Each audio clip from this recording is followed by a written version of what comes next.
Hello दोस्तों, आज की वीडियो में जो हम इंपॉर्टेंस ऑफ एडवर्टाइजमेंट पढ़ने वाले हैं। हमने अपने पिछले वीडियो में क्या पढ़ा था, एडवर्टाइजमेंट होता क्या है और कैरेक्टरिस्टिक ऑफ एडवर्टाइजमेंट। ओके, तो आज के वीडियो में पढ़ने वाले हैं इंपॉर्टेंस ऑफ एडवर्टाइजमेंट। तो एडवर्टाइजमेंट के क्या इंपॉर्टेंस होता है, ये हम तीन बेसिस में पढ़ेंगे। फर्स्ट है business point of view, business के हिसाब से क्या इंपॉर्टेंस है एडवर्टाइजमेंट के। एक कस्टमर है, जैसे हम एक कस्टमर है जो प्रोडक्ट को खरीदते हैं, हमारे हिसाब से क्या इंपॉर्टेंस है एडवर्टाइजमेंट के। और सोसाइटी, लोगों के क्या हिसाब से क्या सोचते हो उस एडवर्टाइजमेंट के बारे में। ओके, तो सबसे पहला है बिजनेस का जो है, बिजनेस पॉइंट ऑफ व्यू से सबसे पहला है जनरेशन ऑफ अवेयरनेस। जब आप कोई भी एडवर्टाइजमेंट देखते हो, आप बिजनेस के हिसाब से सोचो। ओके, तो बिजनेस के हिसाब से जब आप सोचोगे तो क्या करता है, मैंने क्या लिख रखा है, through advertisement manufacture can describe information about their product to customer.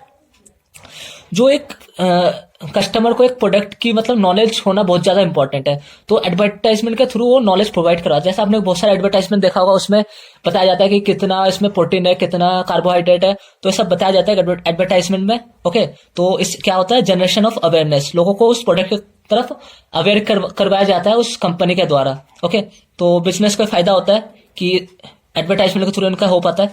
और स्टडी डिमांड, स्टडी डिमांड क्या है, advertisement help in creating regular demand.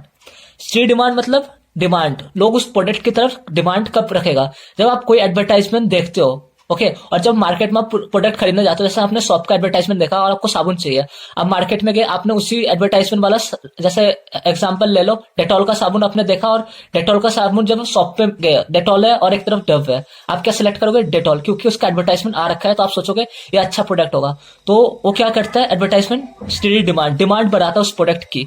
तो ऐसे और एग्जाम्पल एक मैंने लिख रखा है, Nescafe sell both hot coffee and cold coffee. Nescafe जो है वो दोनों सीजन के कॉफी बेचती है। दैट रीजन ही is maintain regular sales during summer and winter. पहले नेस्कैफे का बस हॉट कॉफी आता था, अब कोल्ड कॉफी भी बनाया गया, ताकि उनका जो है नेस्कैफे, जो उनका कॉफी है, वो हर मौसम में डिमांड हो सके उसका। ओके, ये हो गया second point. Then third point क्या है, increase in sale volume. Increase in sale volume मतलब क्या है, अगर आप कोई एडवर्टाइजमेंट बनाओगे तो उस कंपनी का क्या होगा, सेल तो होगा ही। अब एडवर्टाइजमेंट लोग देखेंगे तो डिमांड तो उसी प्रोडक्ट की करेंगे ना, तो ये लिख रखा है, advertisement is help for seller, जो बेचते हैं उनके लिए काफी। अब दुकान में जो सामान डिमांड होगा, तो जो रिटेलर है वो भी तो उस प्रोडक्ट की डिमांड करेंगे कि इस प्रोडक्ट की डिमांड ज्यादा है, तो हमें ये प्रोडक्ट खरीदेंगे वो कंपनी से, इस प्रोडक्ट की डिमांड ज्यादा है इसलिए। ओके, तो हेल्प फॉर सेलर, रिटेलर हो गया, तो उनको काफी मदद करता है एडवर्टाइजमेंट के through. After advertisement customer is attractive toward the product for purchase. Advertisement के बाद क्या होता है, कस्टमर उस प्रोडक्ट को खरीदने के लिए अट्रैक्टिव हो जाते हैं। देन फोर्थ पॉइंट क्या लग रखा है मैंने, इंट्रोडक्शन ऑफ न्यू प्रोडक्ट। इसका मतलब क्या है, when a manufacture company makes a product, जब कोई भी कंपनी न्यू प्रोडक्ट बनाती है। Okay, advertisement help to provide information about that product. अब कोई न्यू प्रोडक्ट आता है, लोगों को कैसे पता लगता है कि कोई न्यू प्रोडक्ट मार्केट में आया है, एडवर्टाइजमेंट के थ्रू। कंपनी उसका एडवर्टाइजमेंट दे देता है, इससे लोगों को क्या चलता है, पता चलता है कि मार्केट में कोई नई प्रोडक्ट आया है। Okay, in this way advertisement help to increase the interest of consumer. इससे क्या होता है, लोगों का जो इंटरेस्ट होता है उस प्रोडक्ट को खरीदने के इच्छा रखता है कि मार्केट में कोई नया प्रोडक्ट है, हम इसको ट्राई करना चाहिए। ओके, ये हो गया हमारा fourth point. Then fifth point में चलते हैं, बिल्डिंग गुडविल। ये सारे पॉइंट जो बिजनेस पॉइंट ऑफ व्यू से, बिजनेस पॉइंट ऑफ व्यू से क्या इंपॉर्टेंस है एडवर्टाइजमेंट के। Advertisement help in creating good image and reputation of the firm. Advertisement क्या करता है, जब आप कोई एडवर्टाइजमेंट बनाते हो तो लोग उसको देखते हैं, तो आपका जो है प्रोडक्ट की जो रेपुटेशन होता है वो दूसरे प्रोडक्ट के मुकाबले काफी ज्यादा होता है। ओके, फॉर इट्स प्रोडक्ट्स मतलब दूसरे प्रोडक्ट के मुकाबले काफी ज्यादा होता है। Goods image help the firm to survive during competition.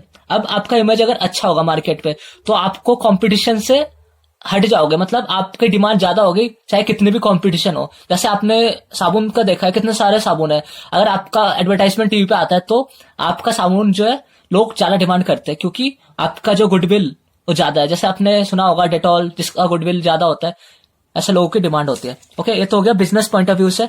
अब हम नेक्स्ट देखने वाले हैं कस्टमर पॉइंट ऑफ व्यू से। तो सबसे पहला पॉइंट क्या है इसमें, कन्वीनियंस पहला पॉइंट है इसका। ओके, तो इसका मतलब क्या है, कन्वीनियंस का मतलब advertisement reduce the time and effort involve in purchase. तो जब हम कोई सामान खरीदने जाते हैं, हमें पता ही नहीं होगा कि कौन सा सामान बेस्ट है, तो हम खरीदने में काफी टाइम लगाएंगे कि हमें कौन सा लेना चाहिए, सोचेंगे। बट हम जब एडवर्टाइजमेंट में देख लेंगे तो हम इमीडिएटली हम उस प्रोडक्ट को सिलेक्ट कर सकते हैं, हमें सोचना नहीं पड़ेगा कैसा होगा, हमारे स्किन पे सही होगा कि नहीं। ओके, तो ये सब हमें नहीं सोचना, तो उस एफर्ट से हम बच जाते हैं। People become aware of the variety of product. People उस प्रोडक्ट के बारे में पहले से ही जान चुके होते हैं कि प्रोडक्ट कैसा है, तो उसको इजीली वो खरीद लेते हैं। सेकंड पॉइंट क्या है? Educate the customer. Advertisement inform the consumer about the new product and its various features. अब आप कोई एडवर्टाइजमेंट देखते हो तो उस प्रोडक्ट के बारे में तो बताया जाता है, और उसके फ्यूचर्स मतलब क्या फायदे है उस प्रोडक्ट के वो भी बताया जाता है। तो वो हमें क्या करता है, एक तरीके से उस प्रोडक्ट के बारे में एडुकेट करता है। ओके, एंड थर्ड पॉइंट क्या लिख रखा है? Improvement in quality. Advertisement help to create difference between product. Improvement in quality का क्या मतलब है? जब आप दो प्रोडक्ट लेके खड़े हो, एक दो साबुन लेके खड़े हो, ओके, दो साबुन लेके खड़े हो, आपको पता करना है कौन सा प्रोडक्ट ज्यादा अच्छा है। तो अगर आपको उसका एडवर्टाइजमेंट आ रखा होगा तो आप इजीली पता कर सकते हो कि उसका क्वालिटी अच्छा है कि नहीं। ओके, तो टीवी पे आया मतलब अच्छी क्वालिटी का ही होगा साबुन, तो हम इजीली उसको बाय कर लेते हैं, और जिसका ऐड नहीं आया उसको हम बाय नहीं करते। तो क्वालिटी भी मैटर करता है। एडवर्टाइजमेंट के जो देते हैं तो उसमें क्वालिटी भी इंक्लूड होता है, कंज्यूमर सोचते हैं अच्छी क्वालिटी का ही होगा। ओके, चौथा पॉइंट क्या है? Reduce in price. Advertisement help us find best product in many competition. Advertisement क्या हेल्प करता है कि हमें जो है बेस्ट प्रोडक्ट खोजने में, बहुत ज्यादा कॉम्पिटिशन है, उस कॉम्पिटिशन में भी हमें अच्छा प्रोडक्ट खोजना है। तो हम एडवर्टाइजमेंट क्या करते हैं, पहले उस प्रोडक्ट का जो है बता देता है कि इस प्रोडक्ट की इतनी प्राइस है, और टीवी में अगर आपको उस प्रोडक्ट की रियल प्राइस पता लग जाए और वो आपको कम से कम दाम पे वो अगर टीवी पे दिखा रहा है, कितने प्राइस जो है घटता रहता है, आपने देखा होगा। अब साबुन 100 रुपए से हटके 50 रुपए, तो उस प्राइस आपको दिखेगा कि ये इतने कम रेट पे मिल रहा है, तो हमें इसको खरीदना चाहिए। तो आपको जो है रियल प्राइस उसका पता होता है, तो ये लिखा है रिडक्शन इन प्राइस। ओके, तो आप दुकान में जाके आप बोल सकते हो कि ये तो इतने प्राइस का, आप इतना प्राइस क्यों ले रहे हो। ओके, तो एडवर्टाइजमेंट इस चीज में भी हेल्प करता है। ये तो हो गया हमारा कंज्यूमर के हिसाब से इसके कितने पॉइंट थे? कंज्यूमर के हिसाब से इसके जो है 4 पॉइंट थे। ओके, देन हम पढ़ने वाले हैं सोसाइटी के हिसाब से। ओके, अब सोसाइटी के हिसाब से पढ़ेंगे हम। तो सोसाइटी के हिसाब से जो है पहला पॉइंट क्या है? Employment generation. अब उस सोसाइटी के लिए एडवर्टाइजमेंट के क्या बेनिफिट है? एम्प्लॉय जनरेशन करता है, मतलब लोगों को जो है रोजगार देता है। एडवर्टाइजमेंट जो है काफी एम्प्लॉयमेंट क्रिएट करता है। Creative people are required in design, writing and issuing advertisement. Thus advertisement produce direct requirement to number of people for employment opportunities. जैसे कि आपको पता है, मैंने बताया था क्रिएटिव पीपल चाहिए होता है किसी भी एडवर्टाइजमेंट को लिखने के लिए, बनाने के लिए।